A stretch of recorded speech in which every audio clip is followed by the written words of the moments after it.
Qyteti i Lushnjës prej kohësh është kthyer në një vend ku zbrazen kamionët e ngarkuar me qenë ndacak të mbledhur në qytetet e tjera të Shqipërisë. Jashtë kamerës, qytetarët thonë se kanë parë një kamion që ka sjell qenë në mëngjes tek zona e plasmasit. Në rrugët e Lushnjës, qenë ndacak janë kthyer prej kohësh në një shqetësim serioz për banorët. Tufat e tyre enden lirshëm në përlagje, duke u kthyer në rrezik për qytetarët, sidomos për fëmijët dhe të moshuarit, pasi janë të pavaksinuar dhe mund të përhapin sëmundjet që ata mbartin.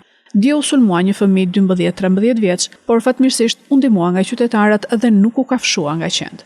Nga vëzhgimi që bëm sot, tufa e qenëve ndodhej në zonën e Porrojt. Ata janë të shumë në numër, duke trembur qytetarët me sjelljet e tyre agresive, sidomos natën. Shqetësues është fakti që shtetasit italian që vinë në Lushnjë për turizmin dentar i afrojnë i përkëdhelin, ndërkohë që qenët janë të pavaksinuar dhe rrezikojnë shëndetin e tyre. Bashkia e Lushnjës nuk na jep asnjë informacion se si do të trajtohet problematika e qenëve dhe çfarë masash do të merren për ta.